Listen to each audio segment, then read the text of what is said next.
তো আমার মাই plan is today যে to complete the project and হচ্ছে ইফ আই গেট টাইম তাহলে চেক বুক রেজিস্টার এই দুটো জিনিস আজকে আমরা কমপ্লিট করব। প্রজেক্ট আমি শুরু করি, কারো কোনো কোশ্চেন থাকলে যে কোনো সময় আমাকে থামিয়ে পড়তে পারেন। দেয়ার ইজ নো ফর্মালিটিস, আমাদের 1 ঘন্টা বরাবর পাবো, এর ভিতরে যা করার করে ফেলবো, সমস্যা নেই।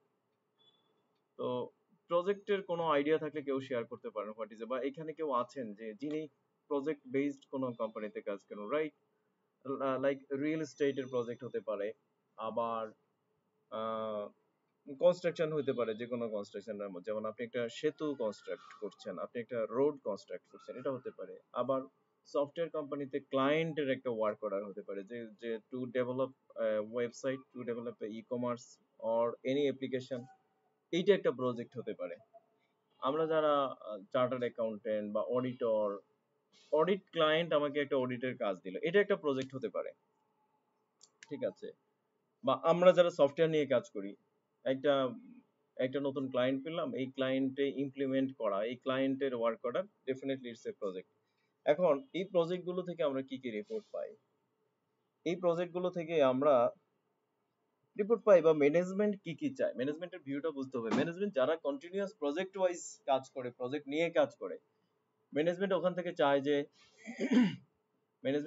চায় যে প্রজেক্টের রেভিনিউ কত আসলো, মানে প্রজেক্ট থেকে কত সেলস আসলো, তারপরে প্রজেক্টে ডিরেক্ট কস্ট কত আসলো, যে সেটা যদি কনস্ট্রাকশন প্রজেক্ট হয়, ইট বালি রড সিমেন্ট কত টাকার গেল বা কত ইউনিট গেল, এন্ড ফাইনালি ওখানে কত টাকা হচ্ছে স্যালারি গেল, সুপারভিশন গেল, ইলেকট্রিসিটি গেল, এন্টারটেইনমেন্ট গেল, অফিসে যাবতীয় খরচ।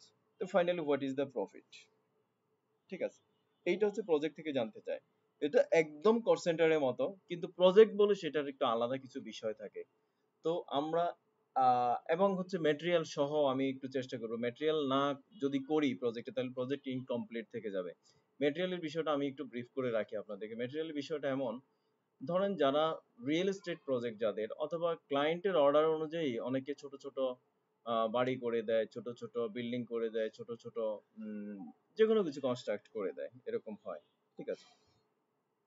তো ওখানে ক্লায়েন্টের অর্ডার অনুযায়ী তার কি পরিমাণ ম্যাটেরিয়াল লাগলো, কি পরিমাণ লেবার লাগলো, এগুলো তো হবেই, কিন্তু এখানে দেয়ার ইজ এ প্রসেস। এই প্রসেসটা মেনটেন করাই একটা সফটওয়্যারের কাজ। প্রসেসটা কি? আপনি কন্টিনিউয়াস 8-10টা প্রজেক্ট করছেন, এখন 8-10টা প্রজেক্টে দেয়ার আর সাম কমন ম্যাটেরিয়ালস, এগুলো আপনাকে কিনতে হয়। এমন হতে পারে যে হ্যাঁ, আমি প্রজেক্ট পাওয়ার পরে প্রজেক্ট ওয়াইজ কিনবো, প্রজেক্ট ওয়াইজ কিনে ওই প্রজেক্টে যা যা ম্যাটেরিয়াল রিকোয়ারমেন্ট সেইটুকু কিনবো। আরেকটা হতে পারে, আচ্ছা দেয়ার আর সাম কমন ম্যাটেরিয়ালস, যেহেতু আমি এই ম্যাটেরিয়ালস গুলো ইম্পোর্ট করে নিয়ে একসাথে রেখে দেবো, এবার সারা বছর ব্যাপী আমার যেই প্রজেক্ট গুলো চলতে থাকবে সেই প্রজেক্টে আমি এগুলো ট্রান্সফার করব। খেয়াল করেন, আমার সেন্ট্রাল ওয়্যার হাউসে মাল পারচেজ হবে, সেখান থেকে ট্রান্সফার হবে প্রজেক্টে, তারপর প্রজেক্ট থেকে কিছু মেটেরিয়াল ওখানে কনজাম্পশন হবে, অ্যান্ড কিছু মেটেরিয়াল ওখানে পড়ে থাকবে, যে পড়ে থাকা অংশটুকু আবার সেন্ট্রাল ওয়্যার হাউসে ট্রান্সফার ব্যাক হবে। এবার যেটুকু ওখানে কনজাম্পশন হলো ওটা তো কনজাম্পশন দেখালাম, এইভাবে ওই প্রজেক্টের সিওজিএস বের করা হবে। এই কথাগুলো কি ক্লিয়ার সবাই? আমি 2-3 মিনিটে অনেকগুলো কথা বলে ফেলছি।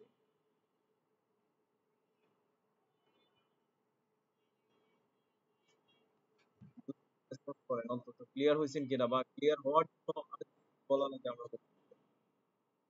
জি, থ্যাংক ইউ। দু একজন রেসপন্স করলে আমার কাছে ট্রেনিং মনে হবে আর কি, আদারওয়াইজ প্রেজেন্টেশন মনে হবে। জি বলেন কি?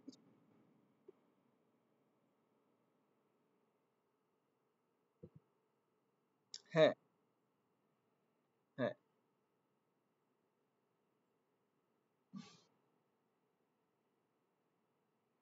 হ্যাঁ, হতে পারে, হতে পারে। ভেরি গুড পয়েন্ট, যেটা আমি মিস করেছি, আপনি বলার জন্য ধন্যবাদ। কারণ আমি যদি সেন্ট্রাল ওয়্যার হাউস থেকে কোনো একটা প্রজেক্টে মাল পাঠাই, সেখানে হচ্ছে অতিরিক্ত মাল, যেটুকু ইউজের তো সেটুকু ইউজ হলো, অতিরিক্তটুকু থেকে গেল, সেটা তো বললাম যে transfer to main warehouse. সেটা যদি মেইন ওয়্যার হাউসে ট্রান্সফার হতে পারে, তাহলে অন্য ওয়্যার হাউসেও ট্রান্সফার হতে পারে, বা অন্য প্রজেক্টে ট্রান্সফার হতে পারে, ঠিক আছে? তো আমরা সামগ্রিক জিনিসটা কি স্টেপ বাই স্টেপ দেখি এবং এই প্রজেক্ট ধরেই আজকে কাজ করি, তাহলে আমার মনে হয় সবাই জিনিসটা বুঝবেন। আর যারা নতুন অ্যাকাউন্টেন্ট আছেন এখানে, বা নতুন ইন্ডাস্ট্রিতে প্রবেশ করবেন, সেটা অ্যাকাউন্টিং ইন্ডাস্ট্রি হোক আর অ্যাকাউন্টিং সফটওয়্যার ইন্ডাস্ট্রি হোক, প্রজেক্টের অ্যাকাউন্টিং বোঝা খুবই খুবই গুরুত্বপূর্ণ আপনাদের লাইফের জন্য, কেরিয়ারের জন্য। তো আমি একটু চেষ্টা করি একটা দুইটা প্রজেক্ট তৈরি করব, দুইটা প্রজেক্ট তৈরি করলে আমাদের হয়ে যাবে। আর বলে রাখা ভালো, প্রজেক্ট যদি মেটেরিয়াল কনজাম্পশন করে, প্রজেক্টে কোনো প্রজেক্টে যদি মেটেরিয়াল কনজাম্পশন হয় বা মেটেরিয়াল স্টোর হয়, অবশ্যই প্রজেক্টের ওয়্যার হাউস লাগবে।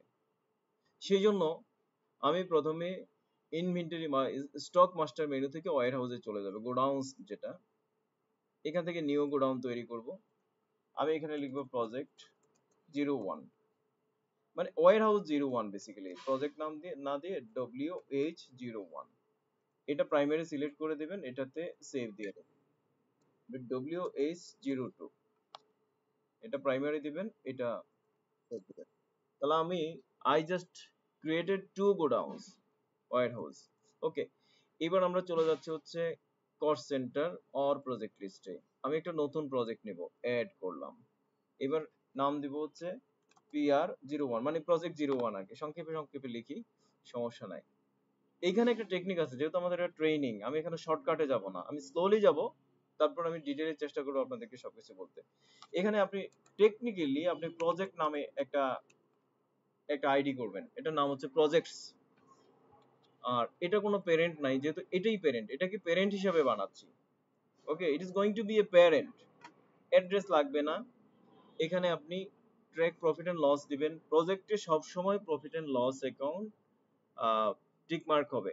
এটার অর্থ যে আমি শুধু ইনকাম আর এক্সপেন্স রেকর্ড করব এই প্রজেক্টে, ব্যালেন্স শিট আইটেম রেকর্ড করব না। হ্যাঁ, রিয়েল এস্টেট প্রজেক্টের ক্ষেত্রে ব্যালেন্স শিট আইটেম অবশ্যই ট্র্যাক করবেন, কেননা ওদের হচ্ছে বিভিন্ন প্রজেক্ট হয়, একটা বিল্ডিং উঠাচ্ছে, ওখানে ফ্ল্যাট সেল করছে, কোন প্রজেক্টের কত টাকা রিসিভেবল, কোন প্রজেক্টের কত টাকা পেয়েবল, সেটাও তারা জানতে চায়। সেই জন্য রিয়েল এস্টেট প্রজেক্টের ক্ষেত্রে ব্যালেন্স শিট আইটেম আপনি ট্র্যাক করে রাখবেন। আর ছোটখাটো কাস্টমার বেস প্রজেক্ট যেগুলো, আমি জানি কাস্টমার রিসিভেবল একজনের জন্য ব্যালেন্স শিট দরকার নাই, এটা সেন্ট্রাল ব্যালেন্স শিটে গেলে পাবো, মানে কনসলিডেটেড ব্যালেন্স শিটে গেলে পাবো। আচ্ছা, তাহলে এটা বাদ দিলাম। আর এই যে প্রজেক্ট নামে একটা আইডি করলাম, এটাতে ট্রানজেকশন করব না, আমি চাচ্ছি এটা শুধুমাত্র প্যারেন্ট আকারে থাকবে, ট্রানজেকশন হবে না, সেই জন্য এটা এটা উঠিয়ে দিলাম। এবার অ্যাড এ ক্লিক করলাম, ব্যাস, প্রজেক্টস নামে একটা হয়ে গেল। এই প্রজেক্টস এর আন্ডারে এবার আমি প্রজেক্ট 1 প্রজেক্ট 2 করব, অ্যাড PR01, এই প্যারেন্টে ক্লিক করলে প্রজেক্ট পাবেন। শুধুমাত্র এনাবল ট্রানজেকশন না থাকার কারণে এটা আসছে। দেখেন প্রজেক্ট কিন্তু এখানে আরো আছে, ফাইন্যান্স, সেলস, এখানে কিন্তু অন্যটা আসে নাই। যেটাতে এনাবল ট্রানজেকশন থাকবে না, that means Redbook understands that it is a parent, এবং এটার আন্ডারে আপনি অন্য প্রজেক্ট করবেন। এরকম ভাবে মাল্টিপল প্যারেন্ট করতে পারবেন। রিসেন্টলি আমরা একটা ক্লায়েন্ট এক্সপেরিয়েন্স করেছি, একদম রিসেন্ট, মানে রিসেন্ট, আজকে ওখানে আমরা কাজ শুরু করেছি। ওনারা রবি, হুয়াওয়ে, বাংলালিংক, গ্রামীণ ফোন, এদের প্রজেক্ট করে টাওয়ারে বিশেষ করে। এখন হুয়াওয়ের সাথে তাদের কানেকশনটা এরকম, হুয়াওয়ে কাজ দেয় হচ্ছে, আবার রবির কাজ দেয়, আবার বাংলার হুয়াওয়ের তো নিজস্ব কিছু নাই, আবার গ্রামীণ ফোনের কাজ দিচ্ছে। তাহলে বিষয়টা হয়ে যাচ্ছে, যদি আমি ট্রি করি, আমি আপনাদের আন্ডারস্ট্যান্ডিং এর জন্য একদম ক্লিয়ার করে দেই, কারণ এই প্রজেক্টের ক্লাস যেন আপনার আজীবনের জন্য আর কোনো, ধরেন এই হুয়াওয়ে হুয়াওয়ে এরকম থাকলো, তার আন্ডারে হুয়াওয়ে একটা প্রজেক্ট দিচ্ছে, প্রজেক্ট ধরেন 001, বা একটা আইডি থাকে ওদের, লম্বা একটা আইডি থাকে। এরপরে এই প্রজেক্টের আন্ডারে এবার সাইট আইডি থাকে, সাইট 001, ধরেন 011 হয়ে গেল। এরকম 4-5টা 8-10টা সাইট থাকলো, এটা এইভাবে আরেক স্টেপ দিয়ে দেই, আর এটা এইভাবে। এই হচ্ছে তাদের স্ট্রাকচার। ফাইনালি উপরে একটা প্রজেক্ট তো থাকলোই, এটাকে আরেক স্টেপ সব কিছু মিলে যদি নিয়ে যাই, এখানে আরেকটা স্টেপ হচ্ছে, এখানে প্রজেক্টস, সবগুলো প্রজেক্টস এই মাত্র আমরা যেটা করলাম, ঠিক আছে। এটার আন্ডারে হুয়াওয়ে, এটার আন্ডারে হচ্ছে আবার হচ্ছে, ধরেন সরাসরি যদি জিপির প্রজেক্ট করে, তাহলে জিপি জিপি থাকবে একটু ব্যাক লেভেলে, ঠিক হুয়াওয়ে যে লেভেলে আছে ওই লেভেলে, এই লেভেলে। জিপির আন্ডারে জিপির প্রজেক্টের আইডি থাকবে, তার সাইট আইডি থাকবে, এরকম। আচ্ছা, তাহলে এইটা যদি এইভাবে করতে চান, মানে প্যারেন্ট তারপরে প্যারেন্ট তারপরে হচ্ছে সাইট আইডি বা প্রজেক্ট আইডি, এভাবে করা সম্ভব।